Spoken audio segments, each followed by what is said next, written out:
వాక్యంలోకి వెళ్దాం. మరొకసారి దేవుడి నామానికి మహిమ కలుగును గాక. మీ అందరికీ నా యొక్క సర్వశుభాలు. ఎన్నో అవరోధాలు, ఇరుకుల్లో, ఇబ్బందుల్లో, ఆర్థిక విషయాలు, ఆరోగ్య విషయాల్లో మరి ఎన్నో బాధలతో దేవుడు మనల్ని ముందుకు నడిపించుకుంటూ తన ఆత్మీయమైన కృపతో మనల్ని నడిపిస్తున్నందుకు మరొక మారు సంఘం తరఫున మరి మనమందరము దేవుడికి ఎప్పుడైనా మనము బద్దలమై జీవించేవారు ఉండాలని దేవుని యొక్క వాక్యము సెలవిస్తుంది. చూడండి, లూకా సువార్త 8వ అధ్యాయము 15వ వచనము మనం ధ్యానం చేద్దామండి.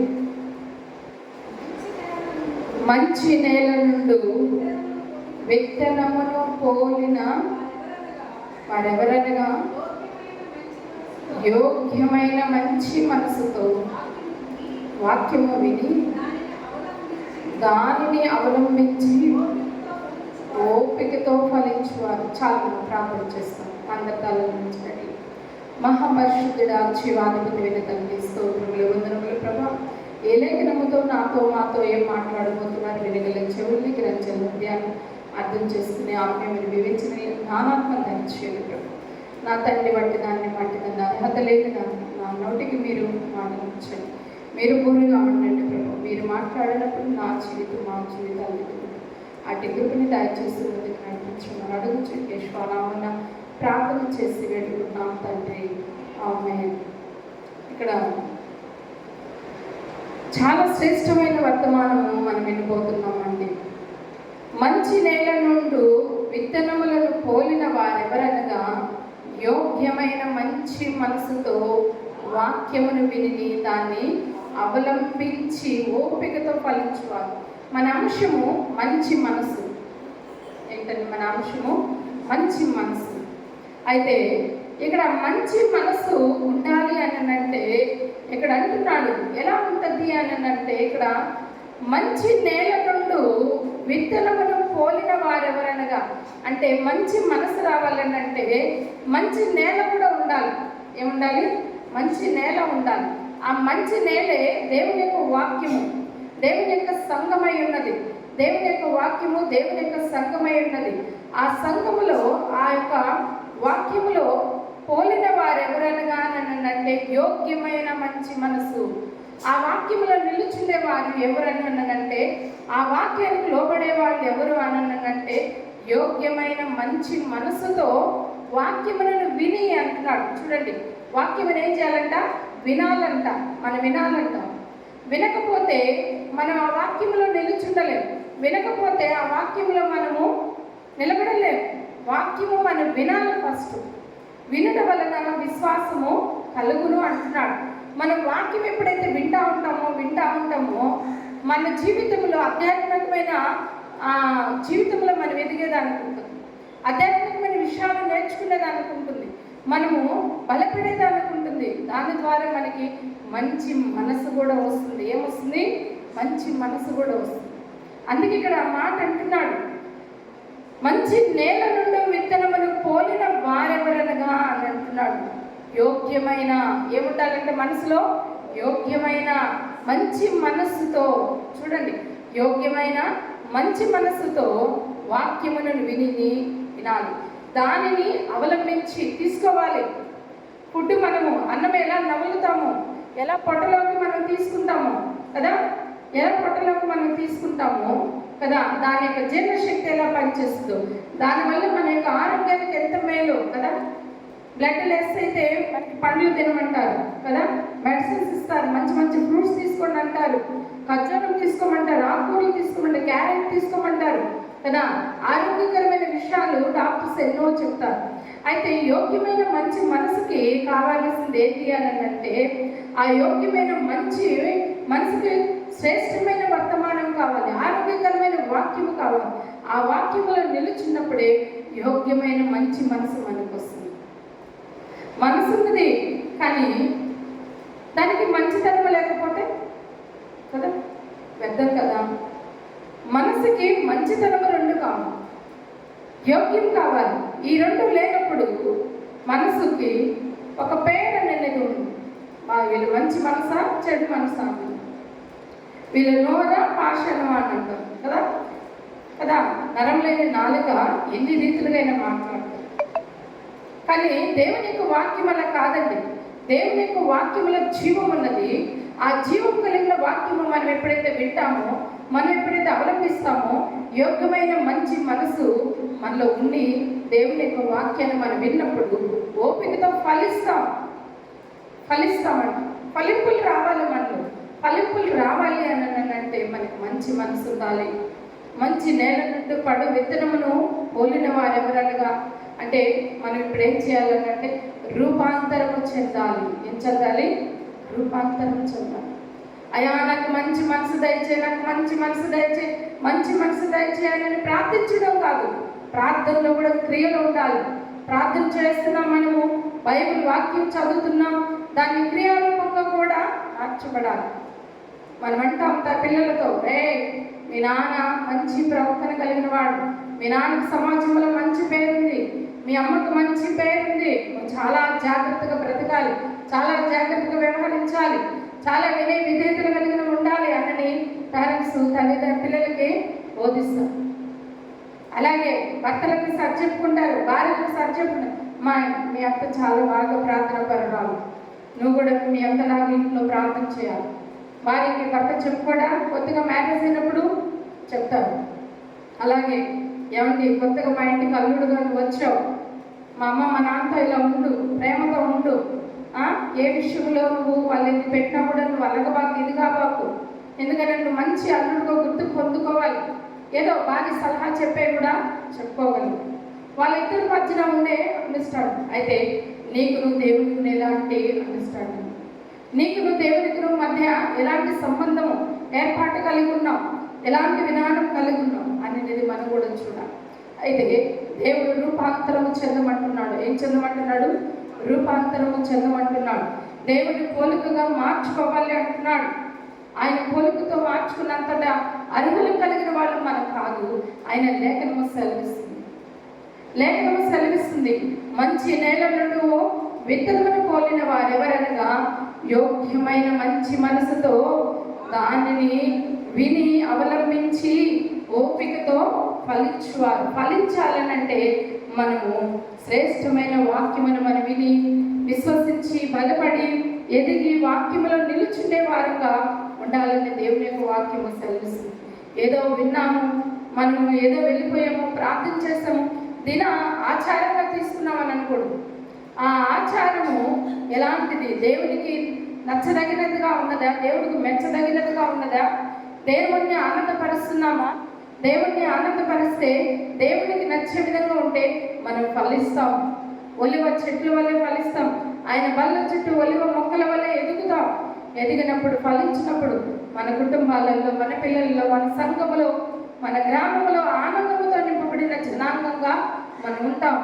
అయితే అలా ఉండాలని దేవుని యొక్క కోరికైతేనే దేవుడు ఏర్పాటు చేసుకొని ఉన్నాడు. అయితే ఆయన కోరికను కూడా మనం తీర్చే వారంగా ఉండాలి. చూడండి, గల్తీయులకు రాసిన పత్రిక 4వ అధ్యాయము 18వ వచనం కూడా మనం చూద్దామండి. 4:18 నేను మీ యొద్ద ఉన్నప్పుడు మాత్రమే కాక ఎల్లప్పుడూ మంచి విషయములలో ఆసక్తిగా నుండుట యుక్తమే. చూడండి, నేను మీ యొద్ద ఉన్నప్పుడు మాత్రమే కాక ఎల్లప్పుడూ మంచి విషయములలో ఆసక్తిగా ఉండుట యుక్తమే అంటున్నాం. చూడండి, పౌలు ఉన్నప్పుడే కాదు, పౌలు వాళ్ళ దగ్గర ఉన్నప్పుడే కాదు, వాళ్ళు పౌల దగ్గర ఉన్నప్పుడే కాదు, పౌలు వాళ్ళ దగ్గర లేకపోయినా పౌలు అలా ఉండాలి. వాళ్ళు పౌల దగ్గర అలా లేకపోయినా వాళ్ళు కూడా అలా ఉండాలి. మంచి విషయాలలో ఆసక్తి కలిగి ఉండాలి. మాంతులుగా ఉండకూడదు, ఆసక్తులుగా ఉండాలి, ప్రయాసపడాలి, నేర్చుకోవాలి, వినాలి, విశ్వసించాలి, బలపడాలి, ఎదగాలి. ఎప్పుడైతే ఎదిగింపబడిన జీవితంలో మనం ఉంటామో ఎదుగుతామంటే మనం బలపడతాం. నీకేది అవసరమైనదో, నీకేది ఇరుగ్గా ఉన్నదో, ఏది ఇబ్బందిగా ఉన్నదో, ఏది ప్రతికూలమైన పరిస్థితుల్లో కన్నీరుతో, వేదనతో, దుఃఖముతో, బాధతో నువ్వు నడుస్తున్నావో, నీ బాధ, నీ వేదన, నీ చింత యావత్తు దేవుడు చూస్తున్నాడు. ఆయన చూచుచున్న దేవుడు మన దేవుడు. చూసి నిన్ను ప్రతి విషయంలో నిన్ను ఎదిగో రీతిలో దేవుడు పెడతాడు. నేల నుండి దరిద్రులను ఆయన లేవనెత్తువాడు. పెంటకు పొందిన బీదులను ప్రభువు పైకెత్తువాడు, నిన్ను పైకెత్తుతాడు, లేవనెత్తుతాడు. నేను పడిపోయి ఉన్నాను అని నువ్వు అనుకోవల్ల. నువ్వు మంచి నేలలో ఉన్నావు, మంచి వాక్యముతో నువ్వు వింటున్నావు, దాన్ని అవలంబిస్తున్నావు. మంచి మనసుతో దాన్ని స్వీకరిస్తున్నావు. దేవుని వాక్యాన్ని మంచి మనసుతో స్వీకరిస్తున్నావు. దేవుని యొక్క ప్రార్థనలో మంచి మనసుతో ప్రార్థన చేస్తున్నావు. అయితే దేవుడు నిన్ను అంగీకరిస్తున్నాడు, నీ ప్రార్థన అంగీకరిస్తున్నాడు. నీ యొక్క హృదయమును దేవుడు చూస్తున్నాడు. ఆ హృదయాన్ని దేవుడు అంగీకరిస్తున్నాడు. ఆ హృదయంలో వచ్చే ప్రార్థన దుఃఖకరమైన ప్రార్థన కావచ్చు, సంతోషకరమైన ప్రార్థన కావచ్చు, దేవుడు విని దేవుని యొక్క హస్తము నీ మీద చాపుతున్నాడు. ఆయన ఎక్కడి నుండి ఆశీర్వదిస్తాడు? మిమ్మల్ని, నన్ను సియోనులో నుండి ఆశీర్వదిస్తాడు. ఆపద కాలంలో నువ్వు మొరపెట్టగా ఆయన సియోనులో నుండి నిన్ను ఆశీర్వదించేదానికి ఆయన నీ దేవుడు, నా దేవుడు నీ ముందు, నా ముందు నిలుచున్నాడు. నా దేవుడు ముందు నిలుచున్నాడు అని నేను మరిచిపోకుండా, నా దేవుడు నా ఎదుట ఉన్నాడు, నేను మంచి మనస్సాక్షితో ప్రతి విషయంలో నేను ఆసక్తి కలిగిన వాడుగా ఉంటాను. ఆసక్తి కలిగిన నా సంఘములో పరిచయం చేస్తాను.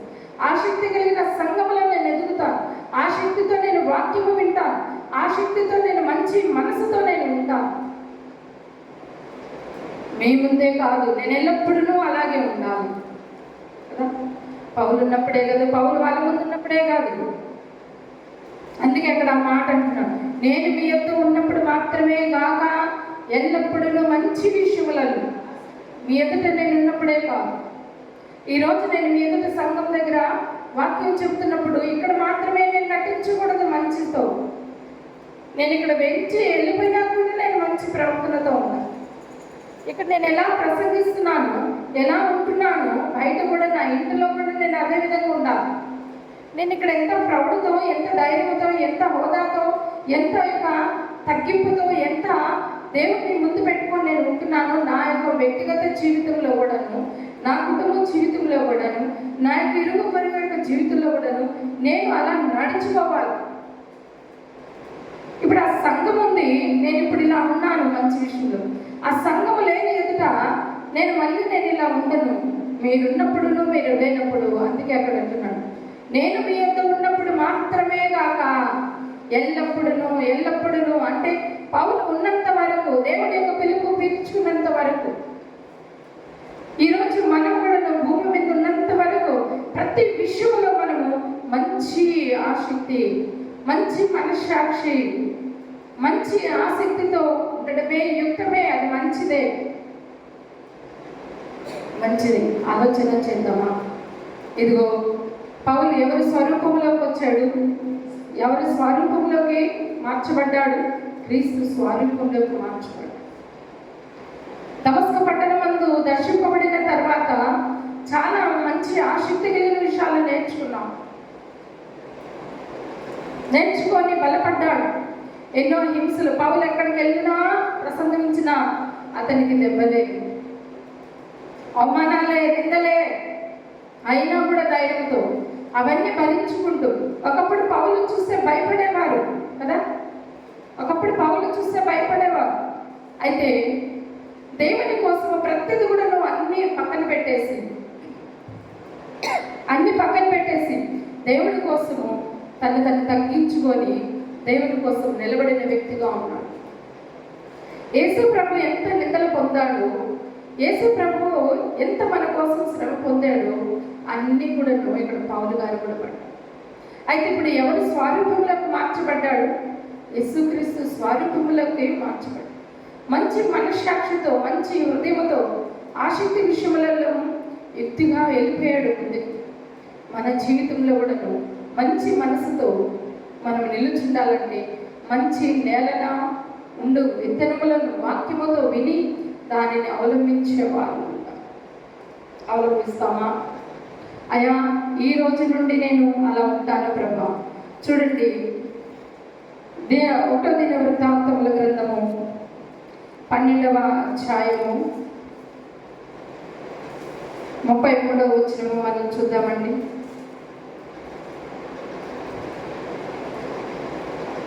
జబులోను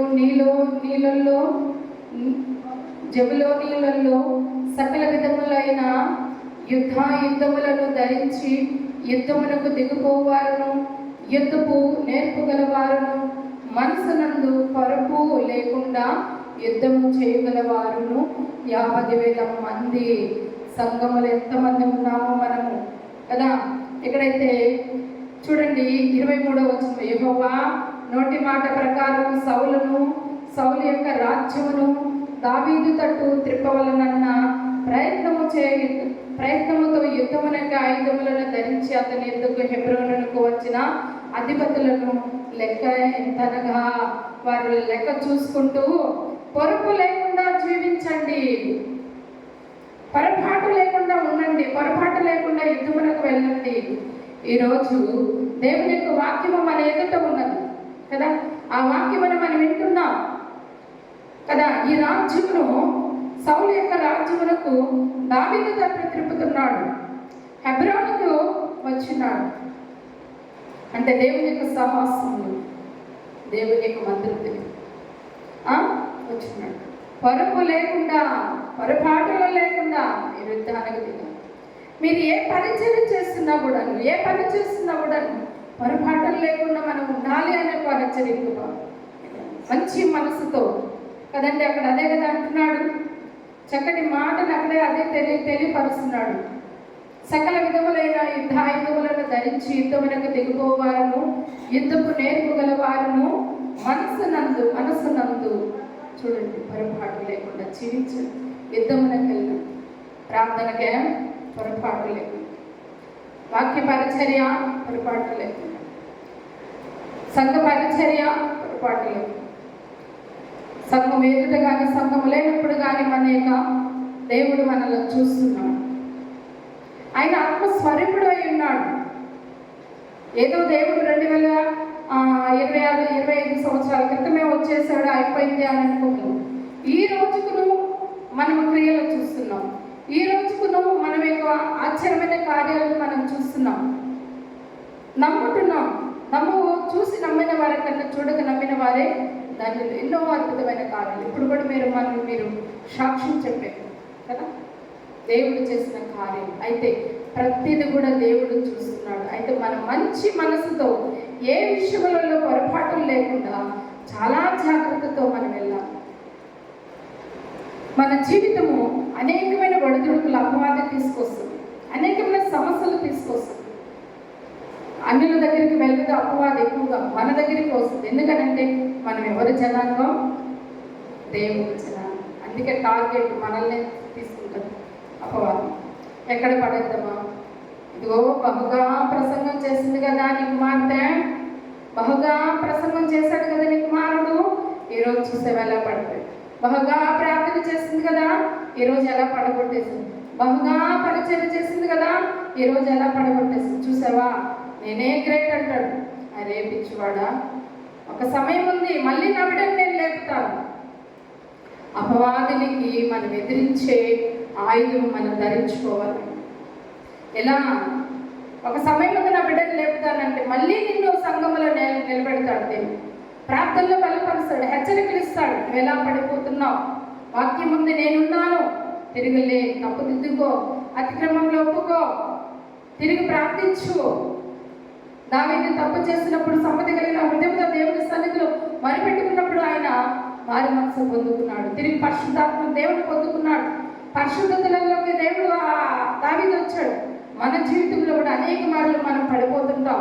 తిరిగి దేవుని యొక్క వాక్యంతో మనం నింపబడాలి. అలాగే ప్రతిసారి పడిపోవడమే కాదు కదా. ఆ రాయిందనుకో ప్రతిసారి కొట్టుకుంటా ఉంటామా? కొట్టుకుంటా ఉంటే ఎక్కువ గాయం అవుతూ ఉంటుంది. ఒకసారి 2 సార్లు మనం కొట్టుకుంటాం, జాగ్రత్తగా తీసి పక్కన పడేస్తాం. అంటే వాక్యంతో వస్తున్న ప్రతి అవరోధాలు మనం తీసి పక్కనేసేయాలి, ప్రతి ఇబ్బందులు తీసి పక్కనేసేయాలి. ఎవరి ద్వారా మనకి శోధనలు వస్తున్నాయి, ఎవరి ద్వారా మనకి ఇరుకులు వస్తున్నాయి, ఎవరి ద్వారా మనకి ఇబ్బందులు వస్తున్నాయి గమనించుకోవాలి. మనం జ్ఞానవంతురాలు తన ఇల్లు కట్టుకొనును, 3 రాళ్ళు తన ఇల్లు ఉడబెరుకొనును. జ్ఞానం ఉండాలి ఫస్ట్. జ్ఞానం ఇచ్చివాడు యెహోవాయే అయినాడు. బుద్ధియు జ్ఞానయు సర్వ సంపదములు ఎవరి యందు గుప్తమై ఉన్నవి? దేవుని యందు గుప్తమై ఉన్నవి. నీకు ఐశ్వర్యము కావాలా?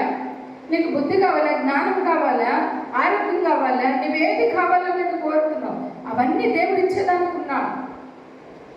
మంచి మనసుతో మనం దేవుడి సన్నిధిలో శ్రేష్టమైన వర్తమానము మనం విన్నప్పుడు దేవుడు మనల్ని ఫలించే దాంట్లో దేవుడు మనల్ని పెడతాడు. ఈరోజు నువ్వు ఫలించాలని నేను విశ్వసిస్తున్నావా? నువ్వు ఎదగాలని నేను దేవుళ్ళని విశ్వసిస్తున్నావా? నేను రూపాంతము ఆయన తట్టు నేను మార్చబడాలని నేను విశ్వసిస్తున్నావా, కోరుతున్నావా? అయితే ఈరోజు దేవుడు నీతోనే మాట్లాడుతున్నాడు. ఈరోజు దేవుడి యొక్క వాక్యం నీతోనే సెలవిస్తుంది, మార్చబడతాను ప్రభా, ఈ దినాల నుండి నేను మార్చబడతాను, నేను నిలుస్తాను ప్రభు అని తీర్మానించి. అయితే చూద్దామని ఇంకొక వాక్యం మనం చూద్దాం. చివరిగా ఫిలిప్పీయులకు రాసిన పత్రిక 2వ అధ్యాయము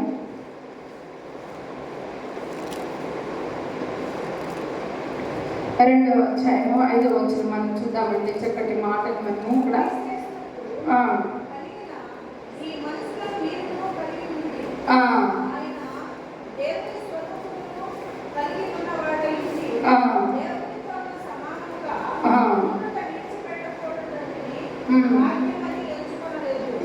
చాలు ఇక్కడ అంటున్నాడు, క్రీస్తు యేసునకు కలిగిన ఈ మనసు మీరును కలిగి ఉండుడి. అంటే క్రీస్తుకు మంచి మనసు లేదా? ఉంది కాబట్టి ఆయన మన కోసం వచ్చాడు. ఉంది కాబట్టి నీకన్నా దేవుడు ముందుగానే నిన్ను ప్రేమించాడు. ఉంది కాబట్టి నీ కోసము ఆయన మరణానికి అప్పగింపబడ్డాడు. ఉంది కాబట్టి ఆయన రక్తముతో నిన్ను శుద్ధీకరణ చేశాడు. ఉంది కాబట్టి ఆయన నిన్ను హత్తుకున్నాడు. ఉంది కాబట్టి వాగ్దానము కలిగిన దేశాన్ని దేవుడు నీకు అనుగ్రహించాడు. అది ఆలోచన చేయండి ప్రియులారా. అందుకే ఇక్కడ చక్కటి మాటని తెలియపరుచు, క్రీస్తు యేసునకు కలిగిన ఈ మనస్సు మీరును కలిగి ఉండుడి. మనకు ఉందామా? క్రీస్తు ఎన్ని మంచి మనసు కలిగిన వాడు ఉన్నాడు. ఆ మనసు మనలో ఉండదని. నిన్ను వల్ల నీ పొరుగు వారిని ప్రేమించు. నీ పొరుగు వారికి ఎవరికి మనం హాని చేయడు. అది మాట చేత కానీ, క్రియ చేత కానీ, ఏది కానీ. నీ పొరుగు వారికి ఏది కూడా మనం లాక్కోకూడదు. వీలైతే నువ్వు సహాయం చేయలేదంటే ప్రార్థన చేయి. వాళ్ళని ఆపదలో నెట్టకూడదు, ఇబ్బందిలో నెట్టకూడదు, ఇరుకుల్లో నెట్టకూడదు కదా. అది క్రీస్తు యొక్క ప్రేమ. అది క్రీస్తుకున్న గొప్ప మనసు. అది ఆ మనసు మనం ధరించుకోవాలి. ఆజ్ఞలలో 10 ఆజ్ఞలలో ఒక ఆజ్ఞగా ఇచ్చాడు. ప్రేమ శ్రేష్టమైనది అన్నాడు కదా. శ్రేష్టమైనది అన్నాడు, ఉన్నతమైనది అన్నాడు. అయితే గొప్ప మనస్సాక్షితో క్రీస్తు స్వరూపం మనం ధరించుకోవాలి. ఈరోజు బయట లోకం ఎలా ఉన్నది తెలుసా? వాళ్ళకి సహాయం చేయడమేమో కానీ, వాళ్ళని పైకి తీసుకురావడమేమో కానీ, వాళ్ళని గోతులకి నెట్టే మార్గాలే కనబడుతున్నాయి. గోతులకి నెట్టే మార్గాలే కనబడుతున్నాయి. ఎంత దౌర్భాగ్యం! అది మాటల్లో కానీ, తలంపుల్లో కానీ కుయుక్తిగా ఆలోచించుకుంటూ వాళ్ళ శ్రమలలోకి నెట్టేస్తుంది.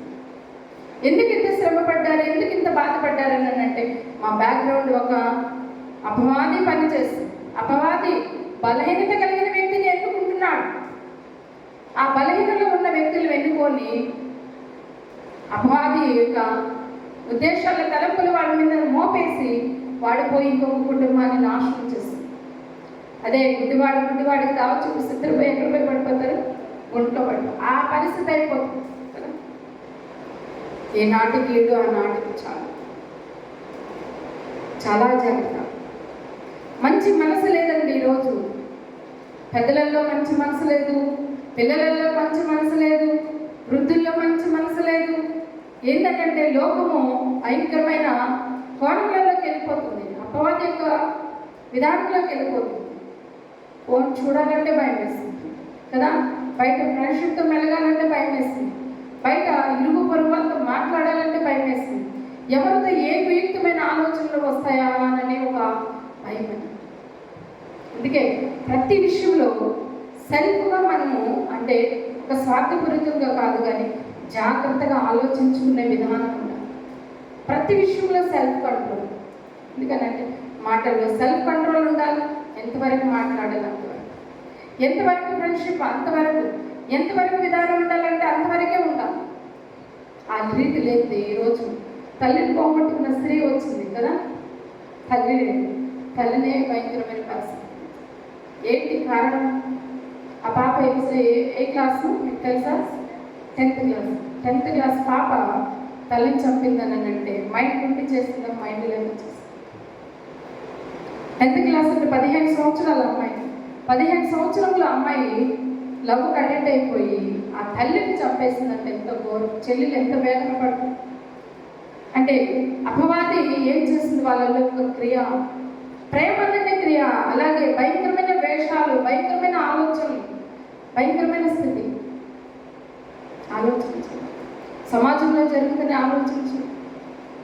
అందుకే మనం అందరము ఒక సైనికుల వల్ల తయారవ్వాలి. ఎలా అవ్వాలి? ఒక సైనికుల వల్ల తయారవ్వాలి. సైనికులు ఏం చేస్తారు? పోరాడతారు, దేశం కోసం పోరాడతారు కదా. మనం కూడా పోరాడాలి. దేనికోసం తెలుసా? మన జీవితాలు మనం కాపాడకూడదు.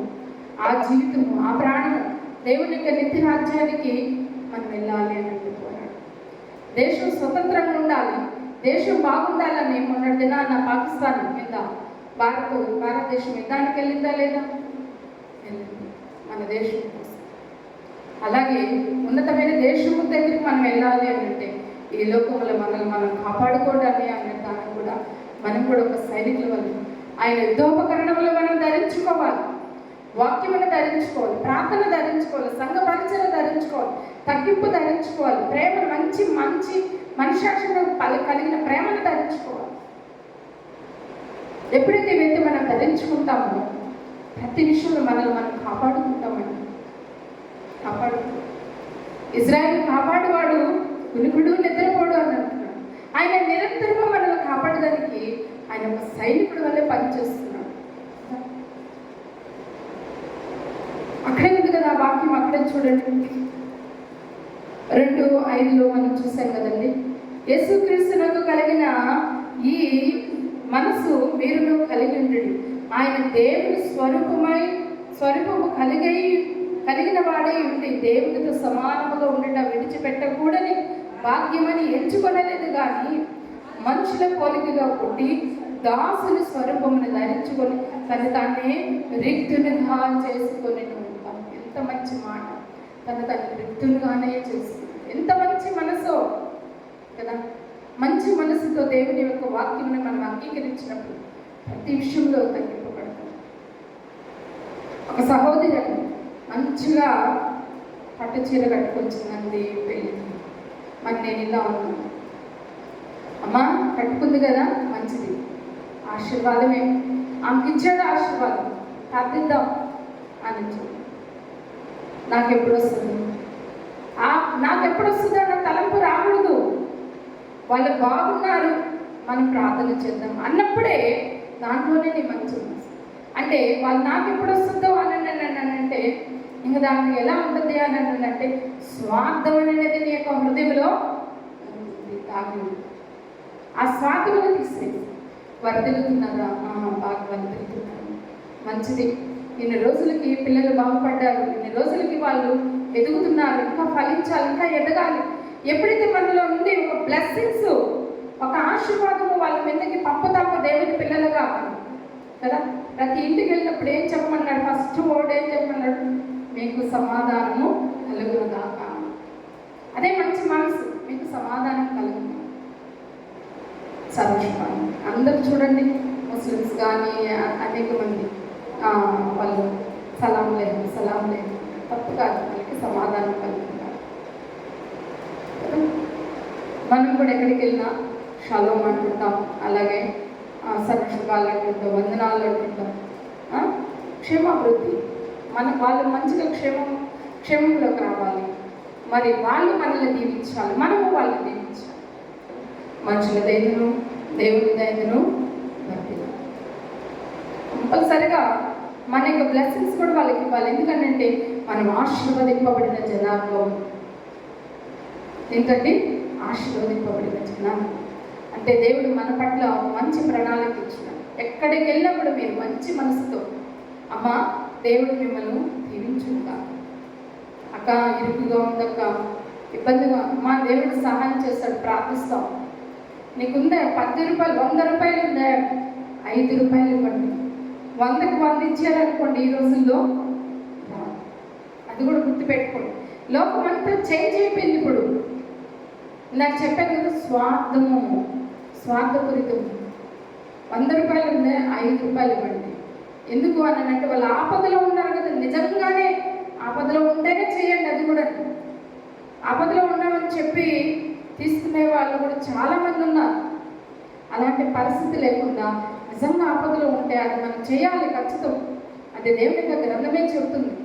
నీ వాకిటికి వచ్చి ఎవరైనా ఆపద అనని నీ ఎదుట చేయి చాపినప్పుడు నీ దగ్గర ఉన్నా కూడా లేదని చెప్పు, అమ్మా ఇదిగో నాకు కలిగినది ఇది ఇస్తున్నా, అది అప్పుగా కాదు, తర్వాత నువ్వు ఇస్తే ఇవ్వు, లేకపోతే ప్రభా నీ పేరుతో నేను ఇచ్చేసి బీదవాడికి ఇస్తే ఎవరికి ఇచ్చినట్టు?